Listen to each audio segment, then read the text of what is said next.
Imagine an ordinary room. Same walls, same light. Yet, the air is crowded with music. Dozens of radio stations playing at once.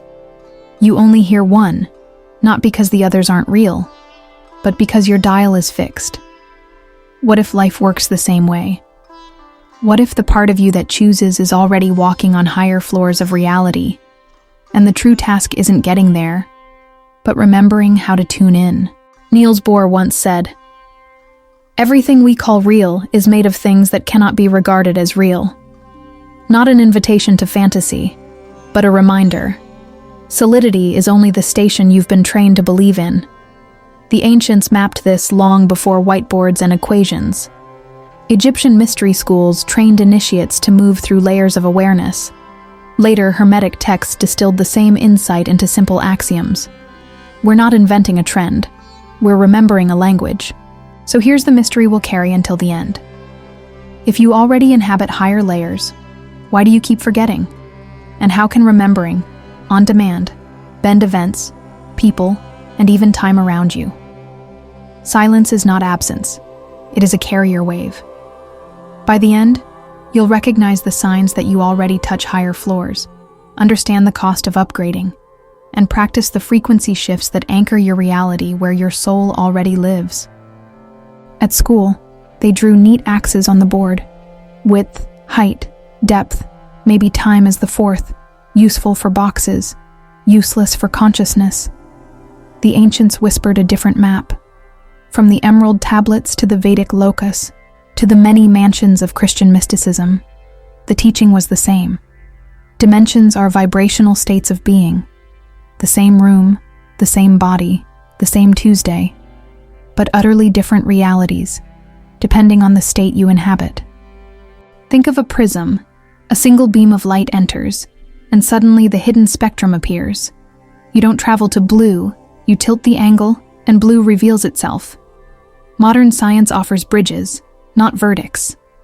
Think of entanglement and the observer effect as useful metaphors. Connection can persist after contact, and what you bring to a moment helps shape what you notice and how you act. We're not doing physics. We're learning to use attention as an instrument. Dimensions are not coordinates in space. They are qualities of consciousness. Listen to the contrast. In the third dimension, life feels external, resistant, something to push against. Cause, then effect, step by step. Change is slow, heavy, expensive. In higher states, life rearranges itself around your coherence. Instead of forcing, you sustain a state, and coincidences arrive with surgical precision. It isn't magic, it's tuning. Just as a radio moves from static to symphony with a small turn of the dial. Here's something simple to try. Close your eyes. Place your attention on the center of your chest. Recall the felt sense of safety. Not euphoria, but safety. Breathe slowly. 3 cycles. Release your jaw. Name the state. I am at home within. Then open your eyes and notice one detail in your environment that has sharpened. Small, subtle, real. Gravity doesn't ask for applause. Neither does coherence. It simply works. Most people move through life as if the universe were a factory, gears grinding forward, progress earned by friction. In that paradigm, separation rules. Time feels like a conveyor belt dragging you in one direction only. But reality is not a machine. It is a song. And the difference between dimensions is not about moving places, but about changing melodies. In the ordinary state, everything is divided. Me against you, mind against body, human against earth.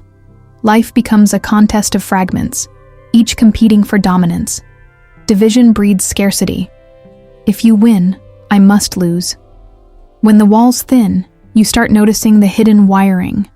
A thought answered by a bird's flight, a mood echoed by the weather, a book falling open to the page you needed.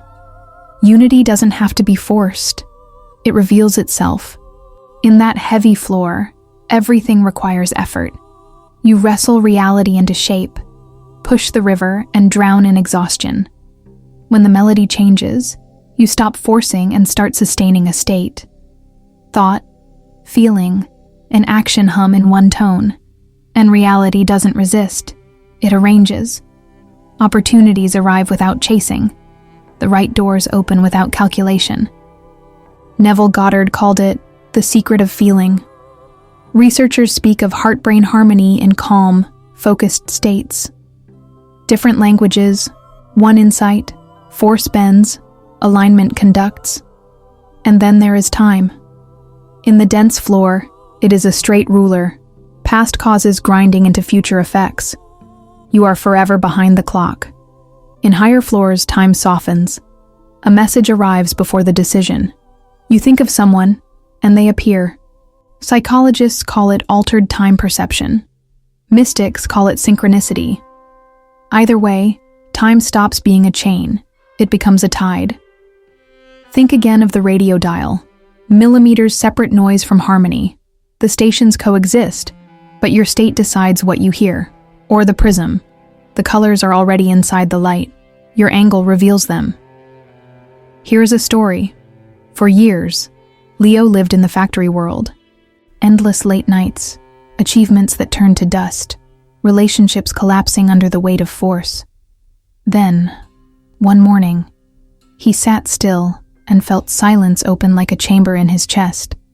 Instead of pushing, he surrendered into the sense of already enough. That week, without chasing, 2 opportunities appeared that months of effort had failed to bring. Was it luck, or was it tuning? Ask yourself, if you are still grinding for every step, are you truly in tune? If time still feels like chains, what floor are you standing on? Clarity never grows out of chaos. It arrives the moment you shift your dial. You've been there before, maybe without noticing. Those moments when the ordinary rules of reality seem to bend, and for a few seconds, life carried you instead of draining you. Think about intuition, not the vague kind, but the sharp nudge that comes before logic and later proves exact. Think about the call you felt before the phone rang, or the sudden impulse to change direction that saved you from being in the wrong place at the wrong time. These are not accidents. They are signals of resonance. You may also feel environments more vividly. Certain rooms lift you, others drain you within minutes. And conversations you once tolerated suddenly feel like foreign languages spoken from a lower floor. Time behaves differently too. Hours can stretch into what feels like days when you're immersed in deep creativity, or collapse into minutes when synchronicities stack on top of each other. Psychologists describe it as altered time perception. Mystics describe it as stepping out of the linear clock. Both point to the same truth. Time bends around states of consciousness. Your body also knows. The heart and brain begin to sync in subtle rhythms when you feel coherence. That grounded, expansive sense of all is well. Research in psychophysiology observes it as harmonic patterns. You experience it as calm magnetism. When people seem to lean toward you, drawn without knowing why. Ask yourself, do you recognize when a day carries you instead of exhausting you? Have you noticed how the right encounter often happens when you are not forcing, but simply present? These glimpses are not fantasies. They are proof, evidence that you already brush against the higher floors more often than you think. The real question is not whether you've touched them. It's whether you can learn to stay. Every shift has a price. Not because the higher floors punish you, but because they cannot carry what doesn't belong there. The air is thinner, the frequency sharper, and anything dense will naturally fall away. When your state rises, the old weight begins to surface. It can look like mood swings, unexpected tears, fatigue that feels unexplainable. But beneath that noise, it's your system purging. Memories quietly stored in the body come up for release.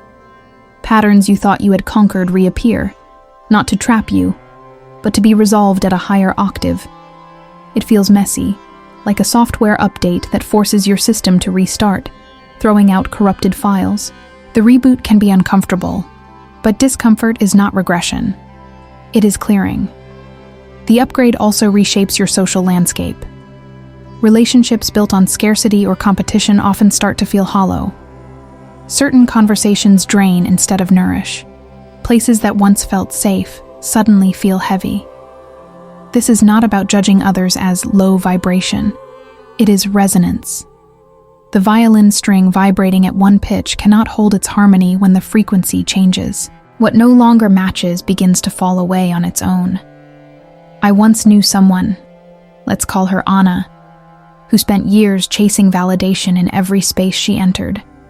She laughed when others laughed, agreed when she disagreed, molded herself to keep the peace. And yet, the emptiness only deepened. One day, exhausted, she stopped. She sat in silence long enough to feel the ache she had avoided. It hurt more than she expected. But in that pause, something shifted. She no longer needed approval to anchor her sense of worth. Within weeks, people who thrived on her people-pleasing began to drift out of her life. It was painful, like losing pieces of herself. But in the absence, something new arrived. Conversations that felt alive. Friendships that breathed freedom. Upgrading is not only about adding more light. It is about shedding what cannot rise with you. And sometimes, that means saying goodbye not just to people, but to versions of yourself. Identities built on survival, on fitting in, on proving. Clearing doesn't mean you're failing. It means your system is refusing to carry what can't breathe at this altitude. The truth is simple, though rarely easy. What cannot rise, releases. It's not punishment. It's gravity working in reverse. There's a reason some people walk into a room and shift the atmosphere without saying a word. It isn't charisma. It isn't force. It's coherence. When thought, feeling, and action move in different directions, the signal you broadcast is scrambled. You may speak about abundance while carrying fear in your chest. You may act with discipline while doubting every step. The field around you doesn't respond to your words or intentions alone. It responds to the harmony, or dissonance, of your state. Coherence is when the pieces align. Mind, heart, and body humming in one note. In physics, a coherent wave travels farther, with less distortion. In consciousness, coherence creates a clean signal that the universe can actually reflect. Neville Goddard called it feeling as the secret. The state you assume, as if it were already real, becomes the seat of reality. Modern researchers describe patterns of heart-brain harmony, often seen in calm, focused states. Think of it this way. Incoherence is like static on a radio. The melody exists, but the distortion blocks it. Coherence is the clear station. Once the dial locks in, the song pours out effortlessly. And here's the paradox. Action matters most when it emerges as the echo of coherence, not its substitute. In 3D, you push and grind, hoping action alone will move mountains. In higher floors, aligned action becomes inevitable. When the signal is clean, steps appear almost on their own, and they land with precision. Try this brief experiment. Close your eyes for half a minute. Recall a time you felt deep gratitude. Not the polite kind, but the one that swells in your chest. Let that feeling expand until it touches your breath, your pulse, your skin. Then imagine taking one small action from within that state. Sending a message, making a choice, walking into a room. Notice how the imagined action feels lighter, cleaner, more direct. That difference is coherence in motion. You don't have to force magnetism. You only have to stop scattering your signal. There is a gap most people never notice. The space between stimulus and response. A look, a word, a memory flashes, and before awareness catches up, the body has already reacted. Anger, fear, defensiveness. The same old loop repeating itself. But what happens when you notice the gap? When instead of reacting, you pause just long enough to choose. That pause is not weakness. it is creation. Modern neuroscience shows that emotional surges peak and begin to fade within seconds if they aren't fueled by more thought. In other words, the fire burns out if you don't keep adding wood. Many effective science studies observe that intense peaks pass more quickly when attention stops feeding the narrative. The ancients knew this as well, teaching that mastery begins with the inner witness, the part of you that can watch without being pulled under. Here's a simple practice. The next time a trigger rises, breathe deeply for 20 seconds. Feel the air move through your chest and ask a single question. Does my response align with the state I choose to live in? That question interrupts the old program and places you back in authorship. Imagine 2 timelines. In one, you react instantly, recycling the same argument, the same tension. In the other, you pause, you observe, you respond differently. And that single choice shifts not only the moment, but the trajectory of what follows. Responding is creating. Reacting is repeating. The conscious observer is not distant or cold. It is the part of you that remembers. I am not the storm. I am the sky in which it happens. From that space, life stops dragging you into automatic loops. Instead, it becomes clay in your hands. Every state you enter leaves a trace. And the choices you make while in that state either reinforce it or dissolve it. Think of your daily life as a series of small gates. Each decision is one step toward coherence, or one step back into noise. Most people don't notice these gates. They scroll through chaos, accept every demand, absorb every opinion. Without realizing it, they tune themselves back to the lower floors. But you can choose differently. You can shape the architecture of your day around coherence. It doesn't require radical rituals. It requires awareness. It begins with the information you allow in. What you watch, what you read, the conversations you tolerate. These are frequencies entering your system. A single hour of doom scrolling can undo the state you cultivated in meditation. The field reflects what you feed it. Treat your attention like currency. Where you spend it is the life you buy. It continues with boundaries. Energy is not infinite, and coherence is fragile when scattered. Learning to say no is not rejection. It is resonance. Every no to what drags you down is a yes to the higher floor, and it crystallizes in the decisions you make. Imagine 2 timelines. In one, you accept the offer that feels heavy but pays more. In the other, you choose the lighter path, the one that expands your chest even if it makes less sense on paper. The first locks you into old loops. The second opens space for synchronicities money alone could never buy. Ask yourself throughout the day, does this choice pull me closer to my higher state or chain me to the basement? A life of coherence is not built in one leap. It is etched in 1,000 small alignments. Every message you send, every commitment you accept, every word you speak, each one is a vote for the frequency you want to inhabit. Over time, the votes accumulate, and the floor you once glimpsed only in rare moments becomes the ground you walk on every day. Your state is never just your own. Coherence is contagious. Think of a tuning fork. Strike one, and another nearby begins to vibrate in resonance. Human beings work the same way. When you stabilize a higher state, the people around you feel it, often without knowing why. Some call this a morphic effect, not as dogma, but as a way to describe how patterns stabilize when enough people hold them at once. Science hints at this through concepts like mirror neurons and emotional contagion. Mystics described it long before. The awakened heart influences not by convincing, but by existing. Rare awakens rare. You've seen it happen. One person calm in the middle of chaos steadies everyone else. A voice carrying certainty cuts through confusion and restores direction. Coherence ripples outward, not as force, but as invitation. And the opposite is also true. Walk into a room charged with anger, and your body tightens before a word is spoken. Frequencies spread, which means every choice you make about your own state is also a choice about the collective field you are shaping. This is why surrendering into coherence matters. Not because you must save anyone, but because your very presence becomes a subtle node of order in a chaotic world.